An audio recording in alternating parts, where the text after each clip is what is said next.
jeu télé, le juste prix, le jeu où vous devinez le juste prix des médicaments. Aujourd'hui, afin de comprendre l'injuste prix des médicaments. C'est un juste prix que les firmes pharmaceutiques font payer à la sécurité sociale afin de rembourser vos médicaments. Ce n'est pas juste, non, car ils devraient payer le juste prix. Si je vous dis juste, vous me dites prix. Le juste prix. Le juste prix. Ah, vous êtes chaud, j'adore ça. Mais qui est chaud pour jouer avec moi et distinguer le juste de l'injuste prix des médicaments aujourd'hui? Voilà, bien, voilà. J'en ai sélectionné 4 qui, parmi vous, devront distinguer aujourd'hui le juste de l'injuste prix et je vous demande de les accueillir. Et voici donc nos candidats triés sur le volet. Donatil, cette valeureuse liégeoise, va faire monter la température. Julien, un infirmier de 29 ans, est déterminé à ruer dans les brancards pour gagner. Amélie, prête à enflammer le dance floor pour déconcentrer ses rivaux. Et enfin Frédéric, qui a plus d'un tour dans son sac pour remporter le combat. Ils sont là, ils sont devant vous, mes 4 candidats du jour. Et je commence avec Frédéric. Alors Frédéric, vous venez de Charleroi. Vous êtes donc Carolo et bien élevé, c'est ça? Donc j'habite plutôt Mons, mais effectivement je travaille sur Charleroi. Voilà, donc mes renseignements, regardez, ça sert à rien de faire des copions, je dis n'importe quoi. Donc vous venez de Mons alors. Et qu'est-ce qu'on dit? À Charleroi on dit Carolo est bien élevé, à Mons on dit Montois et courtois? On peut dire ça. Allez, il est courtois, c'est bien pour lui. Merci d'être là Frédéric.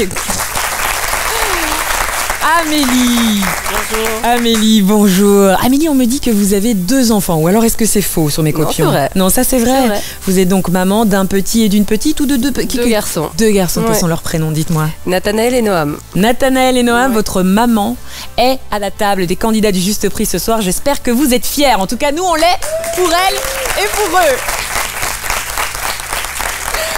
Merci Amélie. Et puis j'ai Julien. Julien, vous êtes infirmier. Ça vous donne un petit avantage quand même pour essayer de deviner le juste de l'injuste prix des médicaments. Pas exactement. Pas exactement. Alors ça va. Je crois que tous les candidats sont donc d'accord que Julien reste avec nous à la table en ce moment. C'est bien. Merci d'être là, Julien. Donatil, je pense que c'est le plus beau prénom que j'ai entendu aujourd'hui. Merci. Je ne l'avais jamais entendu. Donatil, c'est comme Donatella, mais plutôt dans un autre pays. Comment ça se passe? Oui, c'est comme Donatella, mais moi je viens du Rwanda. Oh, donc on dit Donatil. Donatil et pas Donatille. Non. Donatil, eh bien. Merci d'être avec nous ce soir, Donatil. On est ravis. Je suis ravie d'avoir ces 4 candidats avec moi. Lequel sera notre grand gagnant de ce soir et surtout, que vont-ils gagner si il ou elle arrive à distinguer le juste de l'injuste prix des médicaments? Eh bien, voici ce qui les attend. Des milliards d'euros s'évadent chaque année dans les paradis fiscaux. Pourquoi pas vous? Tout comme les milliards de dollars des firmes pharmaceutiques, évadez-vous à Singapour pour un city trip de 6 jours et 5 nuits à la Cité Jardin.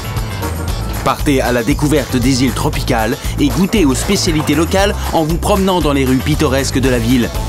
Nous vous offrons une semaine de pure détente et de découvertes culturelles pour faire le plein d'expériences exotiques.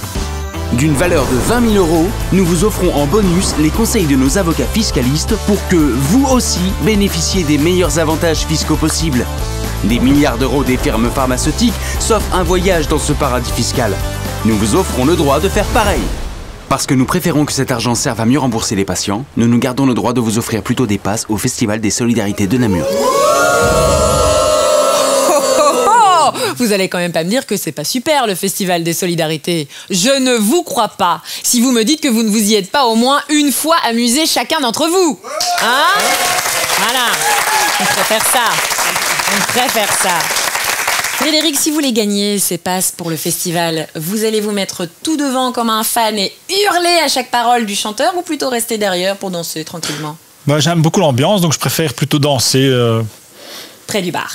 Aussi, c'est pratique, hein. Il va faire chaud, donc il faut se Vous allez désaltérer. boire de l'eau, puisque Bien quand sûr, il fait chaud... avec modération. Tout à fait, avec modération, bien évidemment.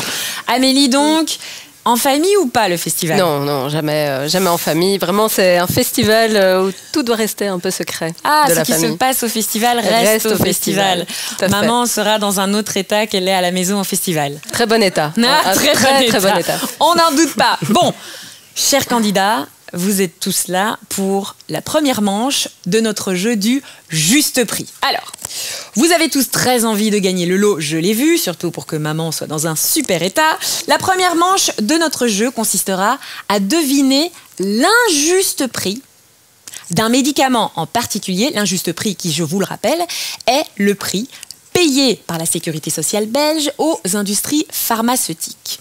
Jusqu'ici, tout va bien, vous me suivez. Super. Alors, le médicament dont vous devrez deviner l'injuste prix ce soir est l'Opdivo. Vous n'en verrez pas de plus performant ni de plus élégant. Dans son flacon élancé bordé de son étiquette orange et bleue, vous pourrez apercevoir le liquide qui redonne espoir dans la lutte contre le cancer. Voici l'Opdivo, un médicament anticancéreux indiqué pour plusieurs types de cancers. Ce médicament commercialisé depuis 2017 en Belgique lutte sur de nombreux fronts. Lymphome, cancer du poumon, cancer du rein, mélanome et bien d'autres encore. Vendu par la société américaine Bristol Myers Squibb, ses ventes mondiales se sont élevées à 8,2 milliards d'euros en 2022. Une bien belle somme qui permet à la société de se hisser dans le top 10 des plus grosses entreprises pharmaceutiques. En Belgique, plus de 2000 patients en bénéficient chaque année et la sécurité sociale débourse entre 80 et 110 millions par an pour son remboursement. Administré seul ou en combinaison avec d'autres médicaments anticancéreux, l'Opdivo offre un espoir de guérison à de nombreux malades dans le monde. Mais attention, pour chaque indication, le prix varie. C'est pourquoi la question du jour porte sur l'Opdivo spécial cancer du mélanome, qui traite les cancers de la peau à un stade avancé.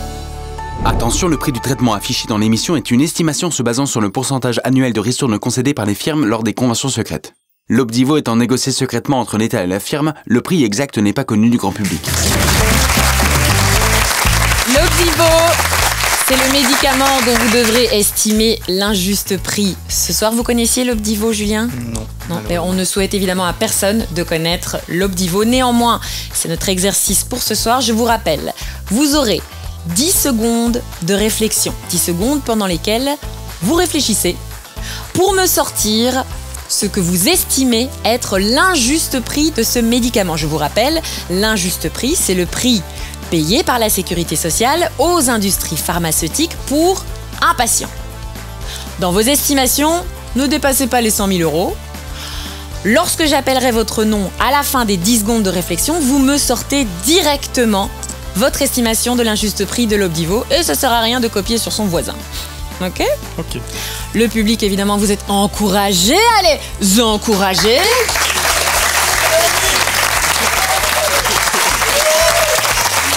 Et surtout, vous pouvez leur souffler les réponses. Et ça, c'est peut-être un avantage ou un désavantage pour nos candidats. Allez, je lance les 10 secondes de réflexion. Échangez. À gauche, à droite.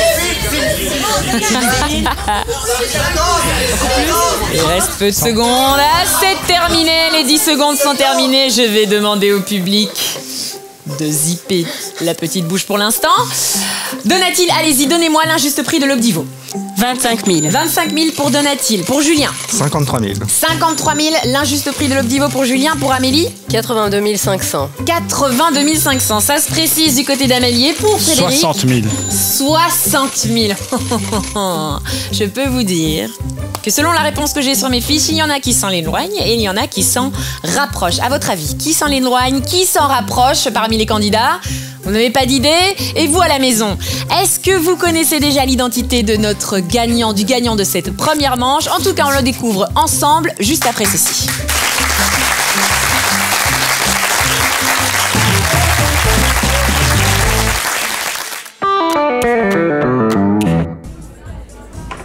Philippe, tu viens, on t'attend. J'arrive.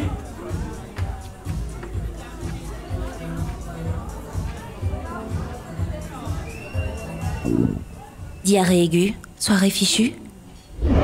Mais non, en cas d'urgence, découvrez Diastop Instant. Diastop Instant traite efficacement votre diarrhée grâce à son comprimé, en un instant. 7, 6, 5. Ah. Joueuse sur les mots. C'est magique.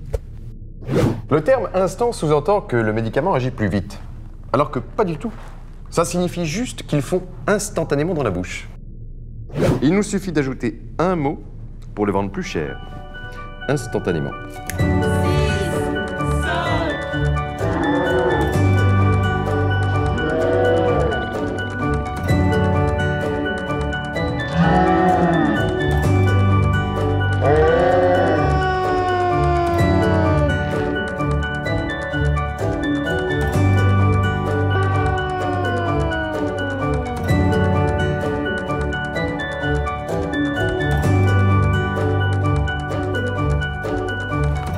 À tous ces instants magiques.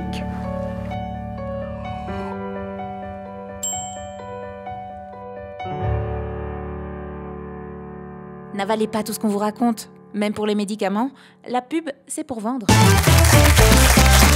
Chers candidats, vous m'avez chacun remis ce que vous pensiez être l'injuste prix de l'Obdivo. Donat-il, à votre avis, vous avez des bonnes chances de remporter cette manche? Non.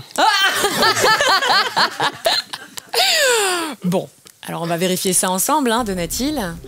L'injuste prix de l'Obdivo dont il fallait le plus se rapprocher en cette première manche, c'était 93 000 €. C'est donc Amélie qui remporte la première manche. Voilà, vous pouvez l'applaudir. Amélie, ça a l'air de vous faire bien plaisir. Ah ça. oui, oui, je suis ravie. Ravie. C'est la perspective du festival, ça. Oui, la fête. Bon alors, vous ne faites pas cette tête-là. Hein. Enfin, quoi que ça va encore votre tête. Vous n'êtes pas si déçu que ça. Vous souriez même, Donat-il? Oui. Dans la défaite, le sourire, j'aime beaucoup. Parce qu'on s'occupe des perdants quand même, hein, dans le juste prix. Regardez ce qu'on a prévu pour vous. Nous vous offrons le tout nouveau PharmaKit. Fini le bazar dans votre pharmacie personnelle. Grâce au PharmaKit, vous reprenez le pouvoir en mettant tout en ordre. Avec ce cadeau exclusif, ranger sa pharmacie ne sera plus jamais un problème pour vous. Vous pourrez ainsi éviter les accidents dus à la méconnaissance des effets secondaires, conserver correctement vos médicaments et surtout faire des économies en ne rachetant pas inutilement ce que vous avez déjà. Amélie! Ah, c'est elle qui a remporté la première manche de notre jeu, le juste prix. Ça se voit qu'elle est contente, Amélie, parce qu'elle va pouvoir peut-être accéder au Festival des Solidarités. Et on se rappelle qu'Amélie aime beaucoup les festivals, surtout sans les enfants. C'est bien ça, n'est-ce pas? Bon, C'est tout à fait. Amélie, vous avez réussi à deviner l'injuste prix de l'Obdivo. Mais serez-vous capable, dans les prochaines manches de notre jeu, de deviner le juste prix de l'Obdivo? Serez-vous capable? Oui. Vous vous sentez capable? Mais est-ce que vous savez ce que c'est le juste prix de l'Obdivo? Non. Non? Eh ben regardez, moi non plus. On va voir ce que c'est ensemble.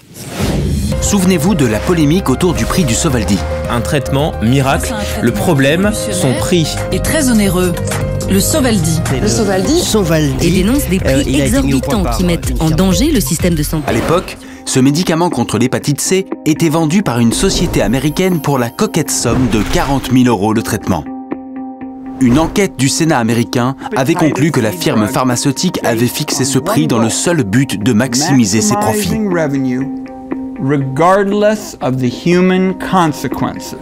Sachant que le coût de production est de 80 € et que l'hépatite C reste une maladie mortelle, limiter l'accès du médicament avait suscité à l'époque de vives indignations. Rien d'illégal cependant. Les firmes pharmaceutiques sont libres de demander le prix qu'elles souhaitent. Aucun critère objectif n'existe pour fixer le prix des médicaments. C'est pourquoi l'Association internationale de la mutualité a développé un modèle qui permet de définir un prix équitable pour les patients et les firmes pharmaceutiques. Le calcul est complexe, mais le prix couvre les frais de recherche et développement, les coûts de production, les frais généraux et l'information médicale. Après quoi, il prévoit un profit de 8% et récompense les produits qui proposent de réelles innovations thérapeutiques. Le profit réalisé sur un médicament peut ainsi aller jusqu'à 48% de la somme investie. Prenez le tout et vous obtenez le juste prix des médicaments. Appliquer ce modèle au prix du Sovaldi permet de réduire drastiquement la facture pour la sécurité sociale tout en rémunérant équitablement les firmes pharmaceutiques. Amélie, pour vous aider à deviner le juste prix de l'Obdivo, il y a cette manche maintenant, cette deuxième étape de notre jeu qui va vous permettre de gagner du temps afin que lors de l'épreuve finale, vous en ayez suffisamment pour deviner le juste prix de l'Obdivo. C'est-à-dire que vous partez avec une base de 30 secondes. La deuxième manche ici, Le but sera de vous poser 3 questions et chaque bonne réponse vous fera gagner 10 secondes supplémentaires sur les 30 secondes afin que vous puissiez bénéficier d'un maximum de temps pour que vous me donniez le juste prix de l'Obdivo. Est-ce que c'est clair pour vous, totalement Amélie? clair. Clair comme de l'eau de roche. J'adore. Ça veut dire que j'explique très bien et j'en suis très flattée. Amélie, je vous l'ai dit, vous pourrez vous faire aider du public, encore une fois. Donc, on se relaxe. C'est 3 questions avec un choix multiple en plus. C'est cadeau pour vous, Amélie. Alors, est-ce que vous êtes prête? Prête. Je lance la première question. Amélie, en moyenne, quel est le pourcentage investi par le pharma dans la recherche et le marketing en Europe? Petite réponse A. 21% pour le marketing, 19% pour la recherche. Petite réponse B. 0% pour le marketing et 40% pour la recherche. Petit C. Dont 11% pour le marketing, 30% pour la recherche et enfin 50% pour le marketing et 0% pour la recherche. Ah oui, c'est pas facile. C'est un choix multiple, mais c'est pas facile. Qu'est-ce qu'il en pense, le public? B, C, D. Oula, on en entend de toutes les couleurs, dites-moi. Amélie, c'est le moment de faire votre choix. Je vous écoute. Je dis la réponse C. 30% pour la recherche et 11% pour le marketing. Vous jouez donc pour 10 secondes supplémentaires à la première question. Oui. Et malheureusement, ces 10 secondes, ce ne sera pas sur cette question-là que vous les gagnerez, mais on peut quand même l'applaudir. C'est pas facile. Amélie, il fallait répondre la réponse A. Oui. Voilà. On l'a entendu dans le public, la réponse. Moi aussi. Peut-être qu'à la fois prochaine, il faut... c'était donc 21% pour le marketing et 19% pour la recherche. Ok. Amélie, c'est pas grave, il reste une deuxième question. Oui. Une deuxième question. Et cette deuxième question, la voici. En 2022, la vente de l'Obdivo a rapporté à Bristol Myers Squibb, petit A, le prix de l'innovation thérapeutique. Petit B, 4,5 milliards de dollars. Petit C, 8,2 milliards de dollars. Petit D, un gros câlin et un bouquet de fleurs. Dites-moi, Amélie, quel est votre choix pour cette deuxième question?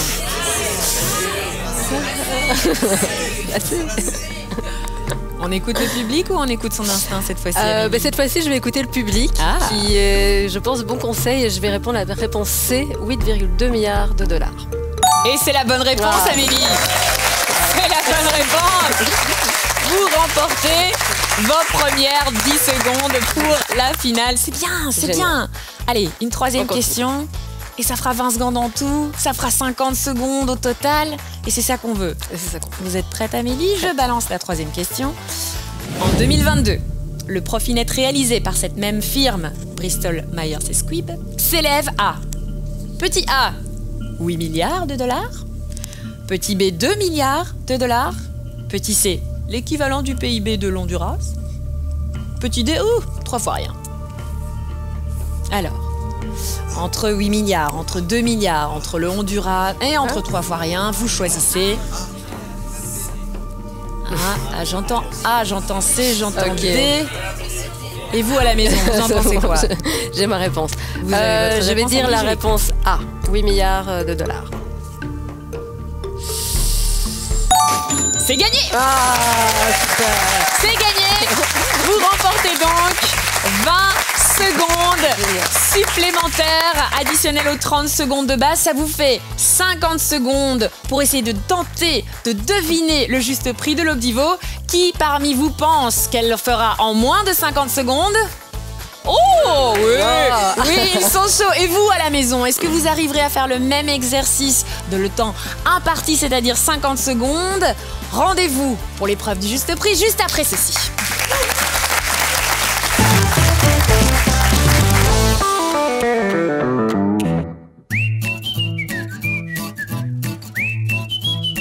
T'as faim, mon chéri? Non, pas vraiment, j'ai plutôt mal à la tête. T'as vraiment très mal?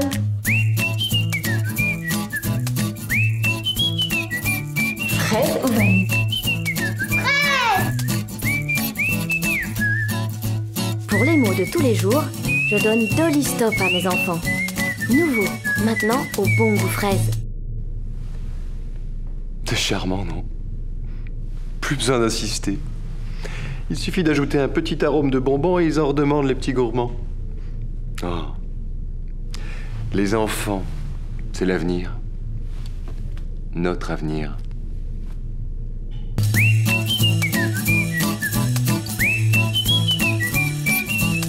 N'avalez pas tout ce qu'on vous raconte. Même pour les médicaments, la pub, c'est pour vendre. Amélie est notre challenger.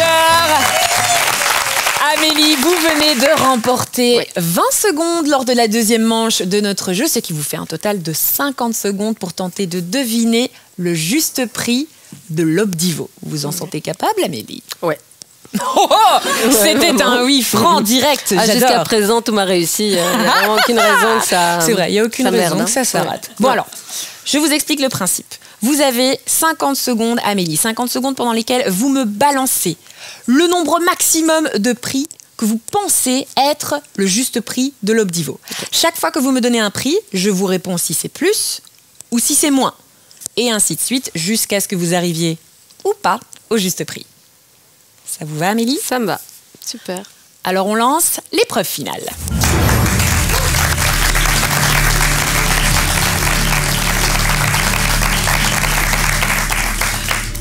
On a changé un peu la lumière, ça vous fait pas trop peur? Non, ça va, je me concentre là. Je suis à 100%.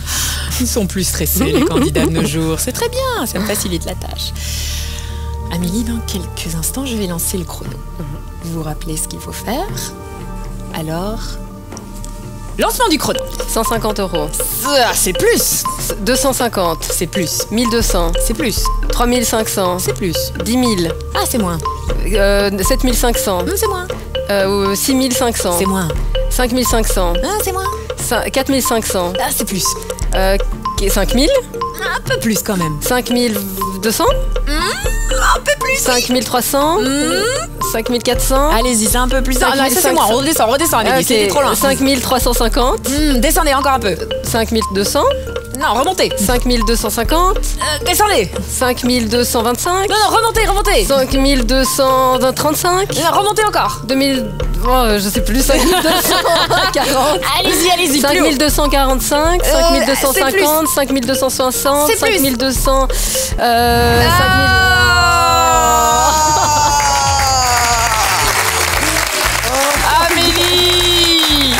Amélie, mais non, mais venez là, Amélie, non, c'est pas grave.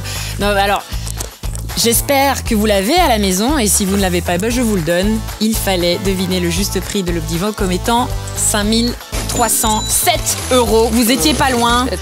J'essayais de vous indiquer plus, moins, plus. Revenez, revenez, ça n'a pas fonctionné. Non. Mais c'est pas grave. Ici, au juste prix, on ne repart jamais perdant. Voici ce qu'on a quand même pour vous. Vous repartez ainsi avec ce magnifique cadeau de 6 jours et 5 nuits à Singapour dans l'un des plus prestigieux hôtels de ce paradis fiscal. Comme l'argent des firmes pharmaceutiques, évadez-vous en profitant du climat tropical et de la végétation luxuriante qui sublime la cité-jardin. Notre offre comporte également les conseils d'un bureau d'avocats qui se fera un plaisir d'optimiser vos rentrées professionnelles aussi bien que le secteur pharmaceutique. En réalité, vous l'aurez compris, le montant pris en charge pour ce voyage s'élève à 0 €, mais vous pouvez toujours décider d'y aller par vos propres moyens. Nous vous offrons plutôt 3 entrées au Festival des Solidarités de Namur. Depuis cette magnifique ville belge, vous pourrez facilement vous rendre à l'aéroport de Bruxelles pour acheter vous-même vos billets d'avion et d'hôtel. Nous préférons en effet que cet argent serve à mieux rembourser les médicaments. Et voilà Amélie. Ce sera l'occasion de découvrir la Amélie en festival quand même. Petite question Amélie, il y avait quand même une sacrée différence entre l'injuste et le juste prix de l'Obdivo, vous trouvez pas? Énorme, vraiment. Énorme, ça pose des questions quand même. Enfin, moi je me pose des questions. Est-ce que vous vous posez des questions? Plein. Alors des questions au sujet du prix des médicaments, Amélie en a, je crois que notre public en a, et ça tombe bien puisque en coulisses, nous avons un représentant des industries pharmaceutiques ainsi que Solidaris pour se faire face dans un débat autour du prix des médicaments. Mais avant ça, je vous remercie Amélie d'avoir participé à notre jeu. Je vous remercie, très cher public, fidèle au jeu du juste prix. Vous restez avec nous, on revient. Et en attendant, merci d'avoir été là, merci. Le juste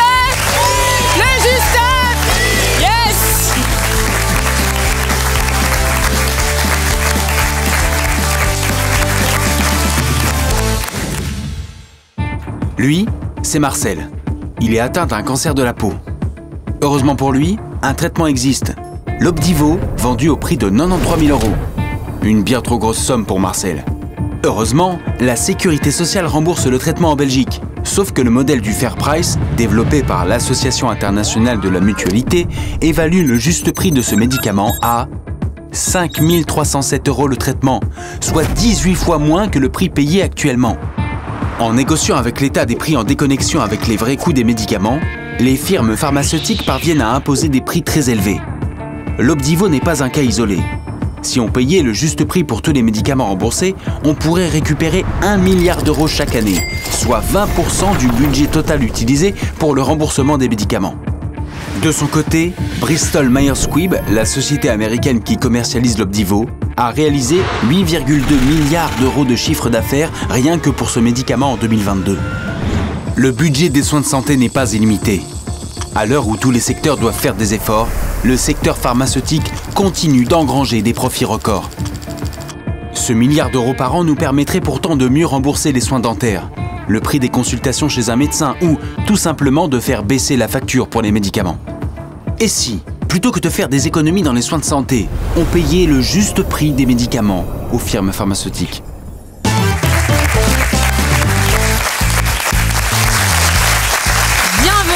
Bienvenue dans notre débat du jour avec pour sujet et thème central le prix des médicaments. Il existe un juste prix des médicaments, il existe un injuste prix des médicaments. Ça vous fait réagir et ça fait aussi réagir les acteurs principaux autour de ces thématiques. J'ai nommé les mutuelles et les entreprises pharmaceutiques. C'est pour ça qu'on les a réunis aujourd'hui sur le plateau du débat afin d'échanger sur cette fameuse question du prix des médicaments. Je présente mon premier intervenant. Il s'agit de David Guéring. Bonjour. Bonjour. David, vous êtes porte-parole de Pharma.be et ce soir, vous représentez les industries pharmaceutiques sur notre plateau. J'ai également deux autres intervenants avec moi. Ils nous viennent de Solidaris. Je commence par vous, Anne Hendrix. Bonjour. Alors vous, vous êtes experte médicaments chez Solidaris et vous êtes venu accompagné de Jean-Pascal Laby, qui n'est autre que le secrétaire général de Solidaris. Bonjour.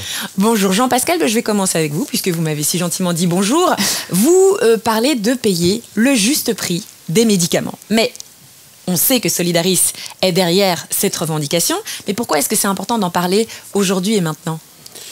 Parce que je pense que la situation est très préoccupante. Et je vais faire deux types de constats. Un premier constat, une personne sur trois déclare renoncer à des soins pour des raisons financières. Et c'est singulièrement vrai pour les familles monoparentales, c'est-à-dire les femmes avec des enfants, mais pas que. Mais fondamentalement, c'est cela.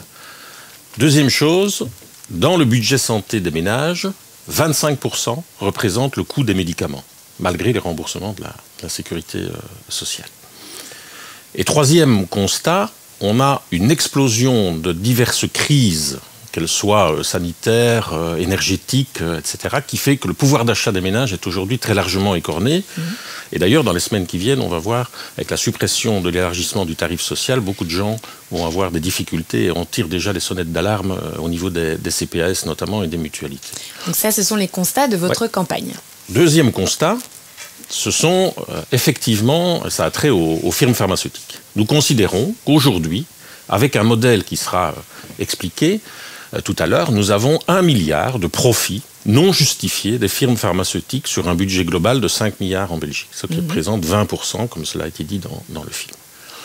Deuxième constat, Pfizer, 10 milliards de résultats sur un budget, 30 milliards de bénéfices nets sur un chiffre d'affaires de 100 milliards. Ça me fait une marge de 30%, c'est pas mal. On peut faire exactement le même constat chez Roche. Vous savez que ces chiffres, c'est en fait tout le budget des médicaments de l'Afrique entière. Et je crois qu'il y a là un vrai problème d'équité sociale, de justice sociale. La sécurité sociale, quand elle a été conçue, n'a pas été conçue pour enrichir des firmes, qu'elles soient pharmaceutiques ou autres. Elle a été conçue pour donner accès à des soins de santé, pour travailler sur la cohésion sociale, c'est-à-dire faire aventure humaine commune. Et donc c'est la raison pour laquelle aujourd'hui nous considérons que 6 milliards étaient utilisés autrement, c'est-à-dire à des soins qui ne sont aujourd'hui pas couverts, des besoins qui ne sont pas couverts, alors on pourrait beaucoup mieux protéger la population en matière de soins de santé. Et donc c'est le moment de tirer la sonnette d'alarme. Et vous réclamez, lors de cette campagne lancée par Solidaris il y a peu, un juste prix selon un modèle bien défini. Ce modèle du juste prix, David, vous en avez entendu parler. La campagne Solidaris a dû venir jusqu'à vos oreilles. Selon vous, ce modèle, il tient la route ?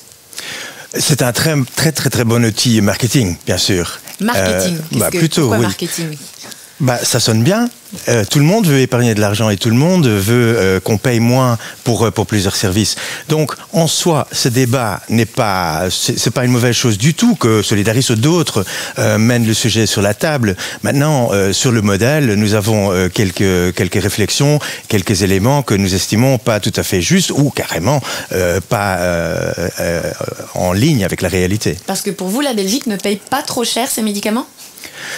Je pense que au niveau des prix, peut-être qu'il faut d'abord expliquer que une firme ne peut pas juste demander un prix exorbitant et qui sera en plus payé par nous tous, par les soins de santé, etc.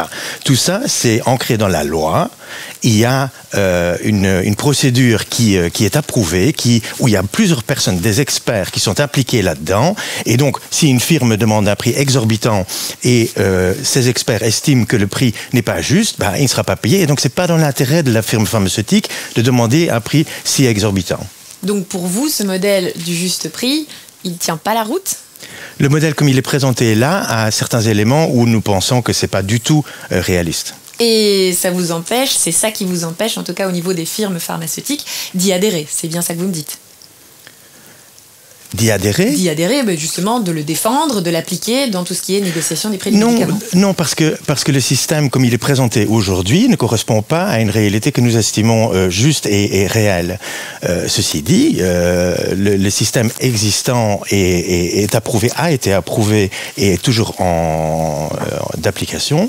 Et donc, dans ce sens-là, je pense que l'idée qu'une firme peut demander n'importe quel prix, on doit tous être forcés à le payer, ne correspond pas à la réalité. Vous dites, David, que cela ne correspond pas à une réalité en Belgique. Anne, vous êtes confrontée à cette réalité du prix des médicaments, j'ai envie de dire, au jour le jour. Qu'est-ce que vous pourriez répondre à David à ce sujet ? Mais alors, je fais partie justement des experts dont David parle, qui doivent se prononcer sur le prix des médicaments et donc qui voient les prix qui sont proposés au départ par les firmes. Et ces prix qui sont proposés au départ, je suis désolée de vous contredire, mais c'est vraiment n'importe quoi, c'est vraiment ce que la firme veut. Donc il n'y a pas de critères définis au départ pour dire une firme doit présenter un prix qui correspond à ceci ou à cela.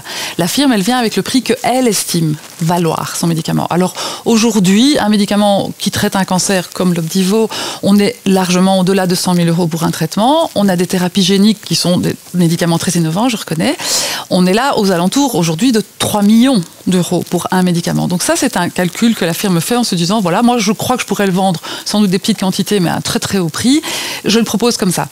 Après, les experts voient ça et disent, ça ne correspond pas du tout à la valeur du médicament. C'est quelque chose qu'on ne peut pas payer. On ne peut pas payer des médicaments à 3 millions d'euros, même pour 10 patients seulement en Belgique. Ça ferait déjà 30 millions. C'est pas payable. Donc, les experts vont faire une contre-proposition et je suis dans la commission des médicaments. Tous les 15 jours, je vois passer des dossiers. Et pour le moment, on est souvent dans des baisses au-delà de 70%. Donc les experts, tous ensemble, votent en disant c'est 70% trop cher.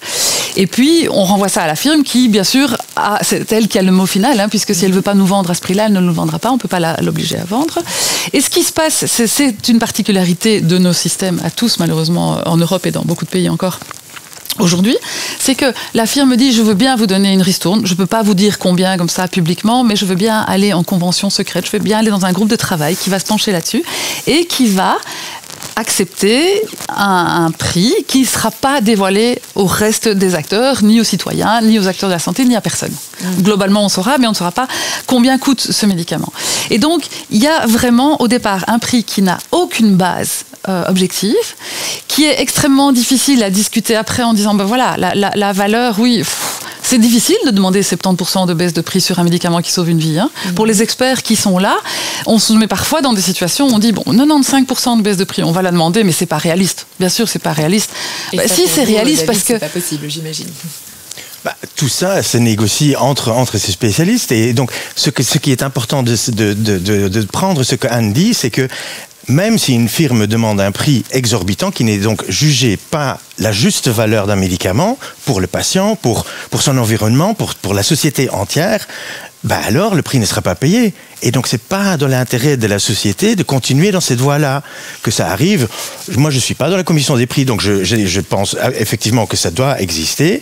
Est-ce que c'est normal?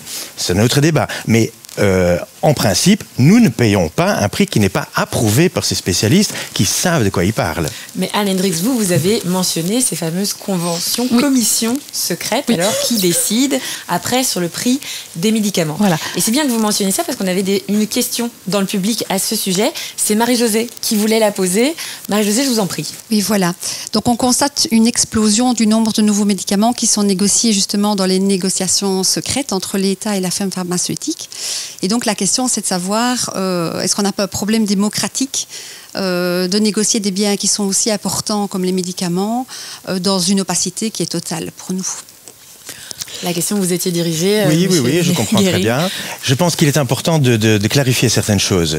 Ce n'est pas un accord ou un contrat secret, c'est un contrat ou un document confidentiel. C'est un peu comme votre fiche de paie qui n'est pas secrète, mais elle est confidentielle. Il y a certaines règles, certaines raisons pourquoi tout le monde ne doit pas avoir ça, voire avoir accès à toutes les données, et c'est notamment pour des raisons de concurrence. C'est dans le système que nous vivons aujourd'hui qu'on a choisi ensemble que ce système existe et qui a été d'ailleurs approuvé par tous les ministres responsables de l'époque et d'aujourd'hui. Donc, une convention secrète, je pense que c'est pas juste, c'est confidentiel.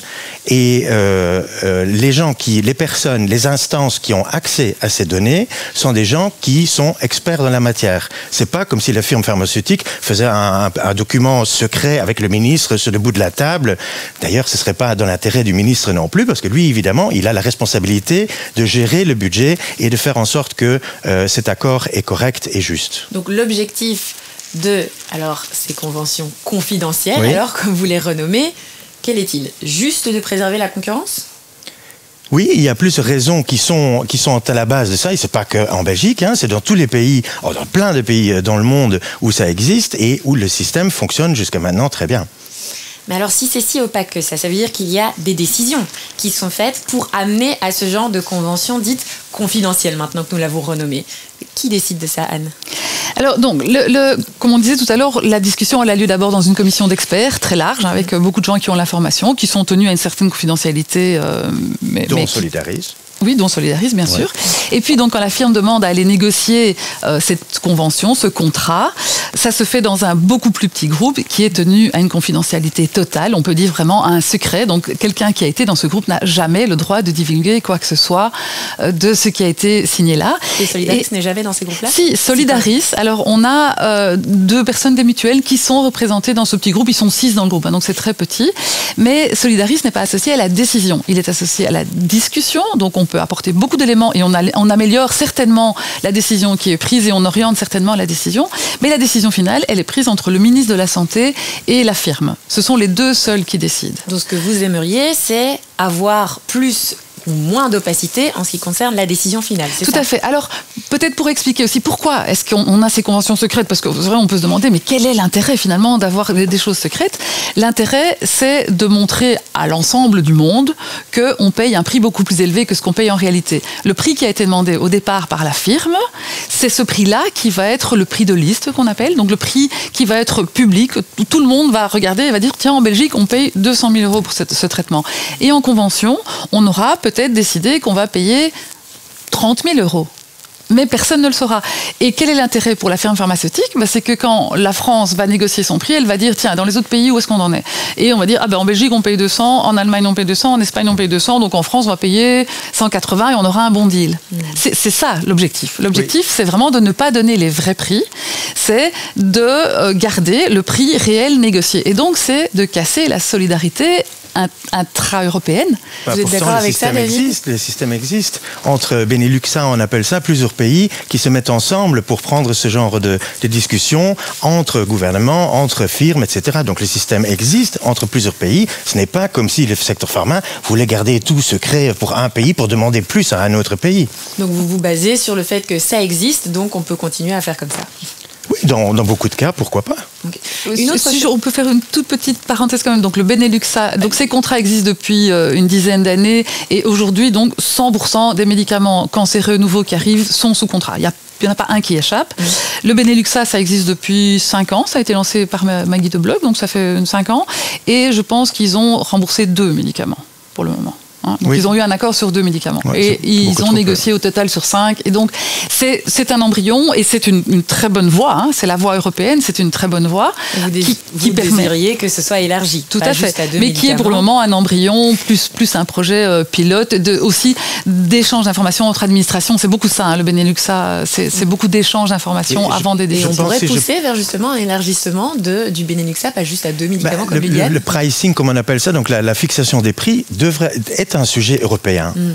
Tous ces pays en Europe et parfois au monde ont un rôle à jouer là-dedans. Donc, dire que juste en Belgique, les prix sont injustes ou comparés à un autre pays, je pense que ce que Anne disait tout à l'heure, c'est un sujet européen qui doit donc aussi avoir une approche un peu plus holistique. Bon, on a 2 positions bien tranchées. Ça fait peut-être être à vous, Jean-Pascal, de vous mettre au milieu, en rebondissant peut-être sur ce que Marie-Josée a posé comme question tout à l'heure. Elle nous a demandé si, effectivement, ce principe de démocratie est compatible avec ces négociations, on va dire, confidentielles, pour reprendre les termes de David. Mais avant cela, je vais quand même revenir sur la différenciation faite entre secret et confidentialité. Moi, je vais vous dire une chose. Ma fiche de salaire, elle est confidentielle, mais elle est publique. La vôtre. Elle est publique la mienne. On sait voir combien je gagne. Je dois déclarer mes rémunérations et j'ai aucun problème avec ça, parce que c'est la transparence. Pourquoi ? Parce qu'il s'agit d'argent public. Or, l'argent qui est versé aux firmes pharmaceutiques, c'est de l'argent public.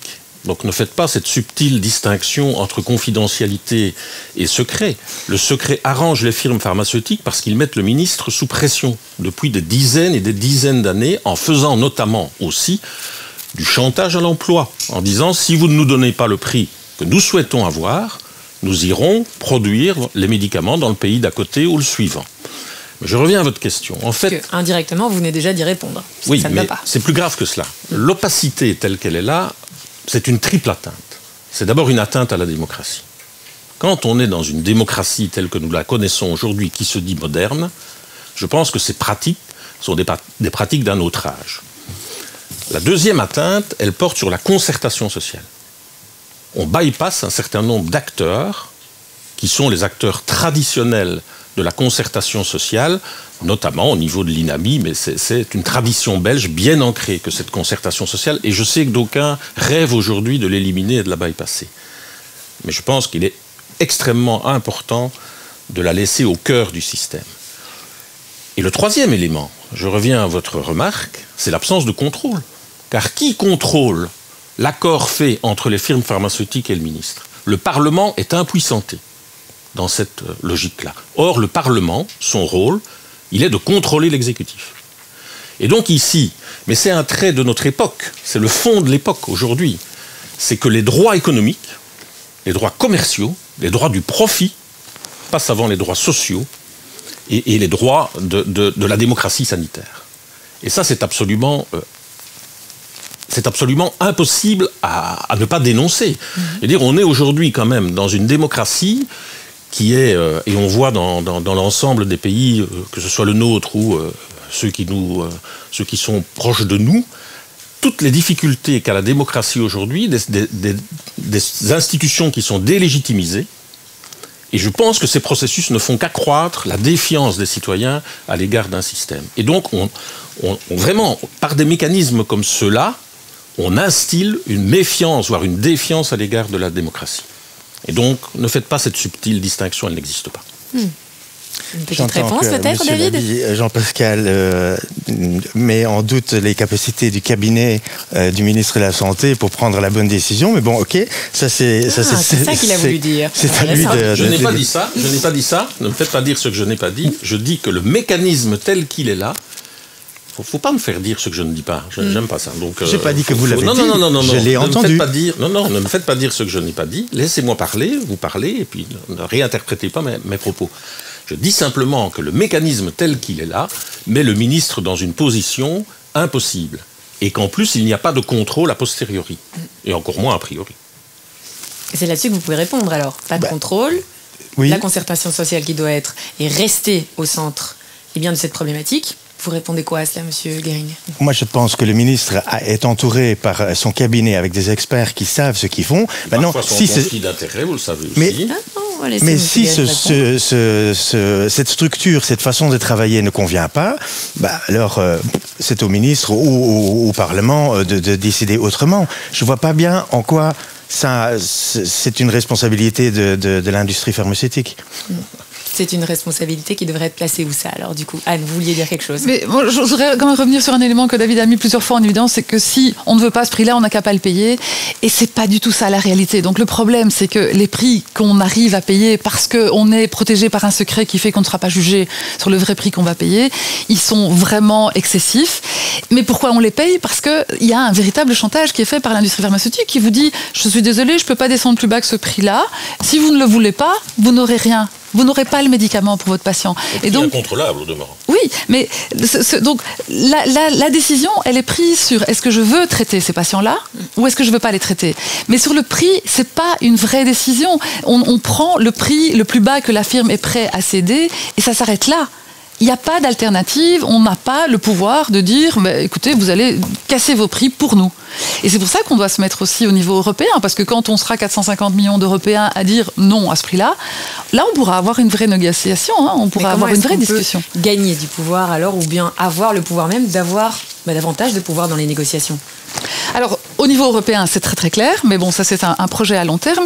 Et au niveau belge, on peut déjà s'informer, parce que comme je disais, il n'y a aucun élément objectif. Donc les membres de la commission, il y a des gens des mutuelles qui connaissent assez bien la sécurité sociale et tout ça, et les mécanismes, mais il y a aussi beaucoup de médecins, de professeurs, d'universitaires qui ne connaissent pas bien les réalités. Et on vous présente un prix comme ça qui n'a pas de base. Si à côté de ça, on vous donne un prix juste, qu'on vous explique en quoi il est juste, parce qu'il couvre largement la recherche, la production, un profit correct, la valeur du médicament. Et si on vous dit qu'il y a 15 fois une différence de 15 facteurs entre les deux, vous allez peut-être négocier un petit peu plus durement en vous disant mais bon, là on a une vraie raison de refuser ce prix-là. On va pouvoir se baser sur des critères enfin un peu plus objectifs qui disent oui, il y a des prix pour lesquels c'est trop. Aujourd'hui on voit des prix qui nous paraissent absurdes, mais c'est finalement nous aussi, on est là avec nos gut feeling. Est-ce que c'est vraiment trop cher? Non, là on saura oui. C'est effectivement 10 fois trop cher, 20 fois trop cher, et on pourra négocier de manière un petit peu plus forte. Mais la vraie négociation, le vrai poids dans les négociations, c'est quand on sera à 450 millions de citoyens. Et là, on a peut-être un petit peu de temps à attendre pour ça. Vous voyez, Marie-Josée, ça a fait beaucoup réagir votre question. Les questions du public sont donc utiles. Eh bien, je propose de passer à la seconde question du public. C'est Jérôme qui va nous la poser. Oui, merci. Donc j'ai une question, en tout cas je me pose une question. Je me pose la question de savoir si en Belgique on ne paye pas 2 fois nos médicaments. Ce qui me fait penser ça, c'est que certains médicaments bénéficient d'investissements publics lors de la phase de conception, lors de la phase de recherche de ce médicament. Et donc on paye une première fois le médicament au travers du financement public de la recherche, et puis une deuxième fois au travers de la sécurité sociale qui va payer au prix cher, au prix fort, ces mêmes médicaments. Vous confirmez ça, Anne, qu'on paye 2 fois le prix des médicaments en Belgique? Oui, alors on le paye plus que 2 fois. On le paye, d'après notre étude, souvent 15 fois. Mais en tout cas, le 2 fois est correct. Et pour donner un tout petit peu de chiffres, c'est pas facile de trouver les chiffres d'investissement en recherche. C'est des chiffres globalisés qui sont difficiles à voir. Mais on sait que, par exemple, en 2018, il y a eu 100 milliards de dollars investis par l'industrie pharmaceutique en recherche dans les médicaments. Et il y a eu 60 milliards investis par les États. Essentiellement en recherche fondamentale. Il n'y a pratiquement aucun nouveau médicament qui ne vient pas d'une découverte de recherche de base. Les mécanismes d'action, en général, sont découverts dans les universités. Et donc, ces 60 milliards qu'on a investis par rapport aux 100 milliards de l'industrie, c'est énorme. Mais à ça, il faut encore ajouter tous les systèmes de crédit d'impôt, de diminution de précompte pour les chercheurs. Enfin, il y a des tas de systèmes de soutien qui font que l'un dans l'autre, on est pas loin de l'égalité sur l'investissement en recherche, mais que par contre, c'est nous qui payons à la fin un prix qui ne tient en aucun cas compte de cette recherche. Il n'y a nulle part un système qui dit, puisque vous avez financé de la recherche, vous allez avoir une réduction. Ça n'existe pas. Mais comment est-ce qu'on articule alors ces fonds dans l'industrie pharmaceutique entre les fonds publics et les fonds privés pour tout ce qui est recherche de médicaments? Je pense qu'il est important d'abord expliquer que nous sommes dans un écosystème. Donc, il y a des firmes pharmaceutiques, il y a des centres de recherche, des universités, des hôpitaux, des médecins, des professeurs. Tout ça travaille très fort ensemble. En Belgique, nous sommes parmi les pays qui ont les résultats les plus extraordinaires en Europe de cette collaboration. Donc, le but est évidemment de trouver des nouveaux traitements qui vont guérir ou qui vont améliorer la vie des patients. On veut tout ça. Donc, si une université, par exemple, lance un projet de recherche, ils ont besoin de sponsors, ils ont besoin de fonds pour faire cette recherche, pour faire ce projet. Si ça peut intéresser une firme pharmaceutique, ils s'associent, donc la firme pharmaceutique investit de l'argent là-dedans, donc c'est pas comme si toute la recherche sur les universités était payée sur fonds propres par nous, c'est les firmes qui investissent là-dedans, une partie probablement, enfin ça dépend, mais ils investissent de l'argent là-dedans. Si le projet devient tellement intéressant que la firme voit la possibilité de créer vraiment un médicament qui marche, qui fonctionne, à ce moment-là, bien sûr que l'université ou l'institut de recherche est rémunéré pour ça. D'ailleurs, c'est pour ça que certaines universités en Belgique vivent très très bien. Hein. C'est un écosystème qui travaille ensemble où on profite aussi bien de la connaissance du secteur public que le savoir-faire des firmes pharmaceutiques. Donc selon vous, les fonds publics ne servent pas à investir davantage dans la recherche que les fonds privés? Non, mais ils investissent, bien sûr, ils investissent, mais le secteur aussi. Et une fois qu'un produit est tellement prometteur qu'on se dit il y a des chances qu'on peut le commercialiser, on peut le mettre à la disposition des patients, évidemment, la firme doit rembourser ou doit rémunérer l'institut de recherche pour une telle découverte. Mais alors, est-ce que ça ne devrait pas se refléter sur le prix des médicaments alors ? Justement, cet investissement public qui est présent, est-ce qu'il ne devrait pas être reflété sur le prix des médicaments et donc revu un peu à la baisse ? Mais l'argent public est compensé par la firme pharmaceutique qui prend ce projet en charge. Maintenant, juste pour avoir une idée, le secteur pharmaceutique en Belgique, parce que j'entends tout le temps parler des chiffres globaux, des firmes qui font des bénéfices ou des chiffres d'affaires, c'est global ça. Ici, en Belgique, le secteur du médicament investit tous les jours 15 millions d'euros dans la recherche et le développement. Tous les jours. Et donc, est-ce que ça se fait tout seul? Non, ça se fait dans un écosystème qui travaille ensemble. Et d'ailleurs, le système marche très très bien. On voit que on a eu des découvertes ces dernières décennies grâce à cette collaboration. Jean-Pascal, alors on entend de la part de M. Guérin que fonds publics et fonds privés collaborent, que ça se passe bien. Mais pour vous, quel est le rôle de l'État dans le secteur pharmaceutique avec ces fonds publics, justement ? C'est même plus large que cela. Je pense que c'est la question pour moi de l'époque que nous traversons aujourd'hui, c'est de savoir ce qu'est l'État. Quel est encore son rôle aujourd'hui dans la société telle que nous la connaissons. Alors moi je pense que le premier rôle de l'État, c'est d'être un État qui régule. Ce n'est pas lui qui fait les règles du jeu, mais c'est lui qui fixe les règles du jeu.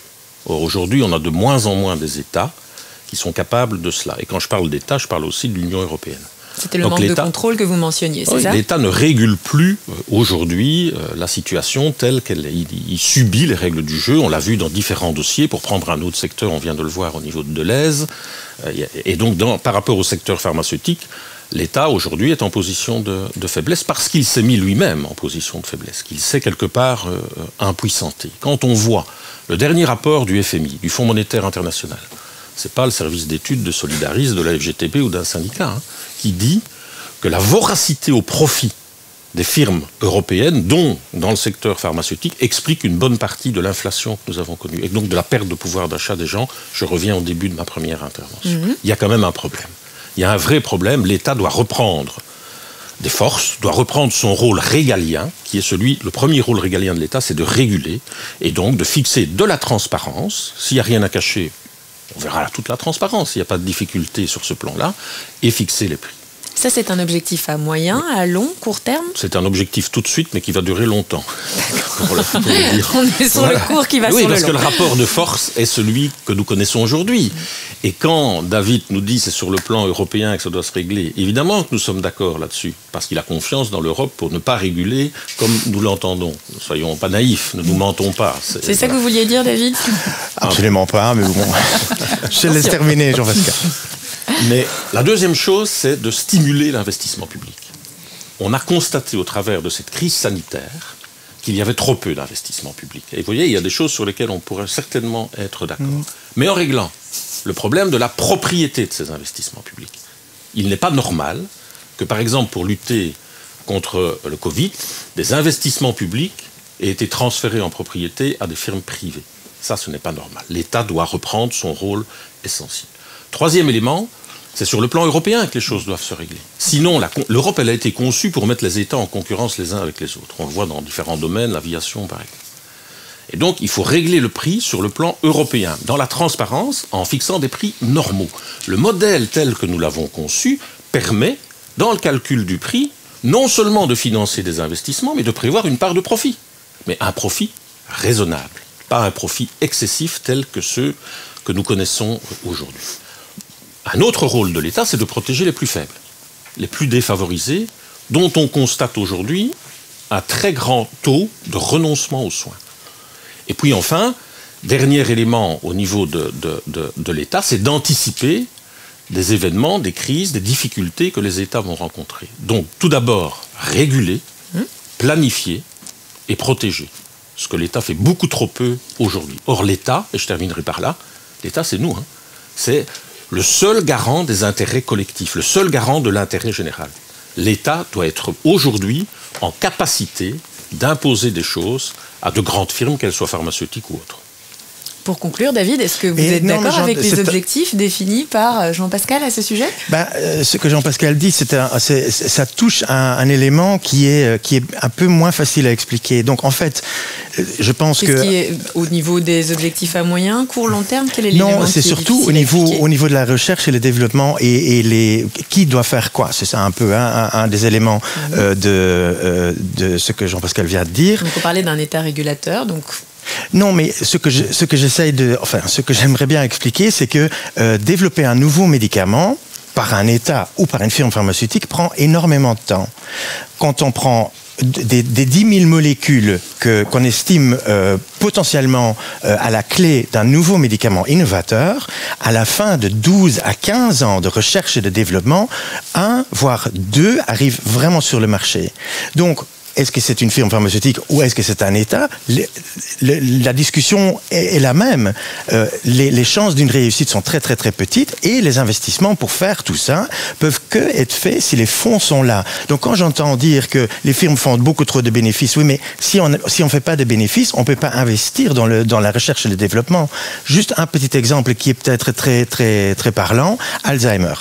Depuis plus que 25 ans, on cherche une solution, un médicament contre la terrible maladie d'Alzheimer. Le secteur privé cherche ça et le secteur public est associé à cette recherche. 25 ans qu'on cherche, on a investi en fonds privés, donc pas encore les fonds publics, que privés, on a investi pendant ces 25 ans 40 milliards d'euros. Et on n'a toujours pas de solution. Donc, quand j'entends dire, oui, mais ça devrait être réglé par l'État, ok, mais ça veut dire que l'État, dans ce cas-là, va être confronté à ce genre d'investissements qui sont énormes. Quand une firme pharmaceutique verse des dividendes à ses actionnaires, est-ce qu'on ne pourrait pas imaginer qu'en fait, tout cet argent pourrait être juste réinvesti dans la recherche, ou du moins une partie ? Mais s'il n'y a plus d'actionnaires, la firme ne peut pas continuer à vivre. Ils ont besoin d'investissements systématiquement. C'est inhérent à notre système. Et donc, pour répondre à votre question, non, ce sera... S'il y a une pression excessive sur la recherche et le développement, alors on n'a plus d'innovation. C'est aussi simple que ça. Constat qui vous fait réagir, peut-être Jean-Pascal ? Oui, parce que c'est l'argument généralement qu'on sert. En fait, c'est tout au-delà des firmes pharmaceutiques, c'est tout le modèle économique. C'est un capitalisme qui est devenu fou, qui est devenu agressif à l'égard du profit, qui n'en a jamais assez et qui veut absolument encore engranger des profits supplémentaires. Nous, ce qu'on demande, ce n'est pas, parce que c'est l'argument qu'on nous sert toujours quand je parle de l'État doit réguler. L'État n'est pas là pour faire les choses à la place des structures privées. Nous ne sommes pas pour la nationalisation des structures pharmaceutiques. On est d'accord déjà là-dessus. Oui, on avance. Un point d'accord. Bien. Mais le rôle de l'État, c'est de dire les règles du jeu, c'est celles-là, et de ne pas se les laisser imposer, notamment au travers de conventions secrètes. S'il n'y a rien à cacher, pourquoi ne pas les rendre publiques ? D'autant plus, je le répète, qu'il s'agit d'argent public. Donc il s'agit d'argent de la collectivité. Donc s'il n'y a pas de problème, que les structures réalisent des profits, c'est prévu dans le modèle tel qu'il est là. Mais pas des profits excessifs. Et c'est bien là-dessus que le combat doit porter, sur la transparence et sur la fixation du prix. Et ça doit se régler sur le plan européen. N'oublions jamais qu'on parle ici de la vie, de l'accès à la santé de personnes. allez, sincèrement, quand on a vu des loteries lancées par certaines structures pharmaceutiques pour dire, ben voilà, les 100 premiers qui vont répondre auront droit aux médicaments, tant pis pour les autres. Mais dans quelle société est-ce qu'on est aujourd'hui, quoi ? C'est quoi pour une société? C'est tout à fait inacceptable sur le plan humain. Et ça a été fait par une société suisse, vous le savez très bien, je pense que c'est de mémoire Novartis. Et donc ça, c'est inacceptable. Et ça, c'est le fait que l'État n'est pas assez puissant aujourd'hui. Donc l'État, et quand je parle de l'État, je le répète, c'est aussi sur l'Union européenne que ça doit se régler. L'État doit dire les règles du jeu, c'est celle-là. Je ne fais pas le jeu, à vous de faire le jeu, vous faites vos profits, mais à l'intérieur du cadre que j'ai fixé. En tout cas, tous les deux, vous êtes d'accord qu'il doit se passer quelque chose au niveau de l'Union européenne. On vous a trouvé un pont ce soir, on est très contents. Anne, est-ce que vous souhaiteriez conclure au vu des échanges que vous avez pu observer dans ces dernières minutes entre Jean-Pascal et David? C'est difficile parce que je trouve que Jean-Pascal a un discours tellement clair et tellement qui nous donne la bonne dimension du problème, qui élargit. Vous travaillez dans la même boîte aussi, c'est normal. Oui, mais je pense aussi que c'est important qu'on regarde ce problème de manière plus large, parce que c'est vrai on regarde de manière précise le prix, et c'est ce qu'on a fait avec ce modèle qui au moins nous permet de résoudre un problème pratique, qui est de dire à quel prix on peut acheter quel médicament. Mais c'est vrai qu'il ne faut pas qu'on oublie que ça se place dans un contexte beaucoup plus large de choix de société.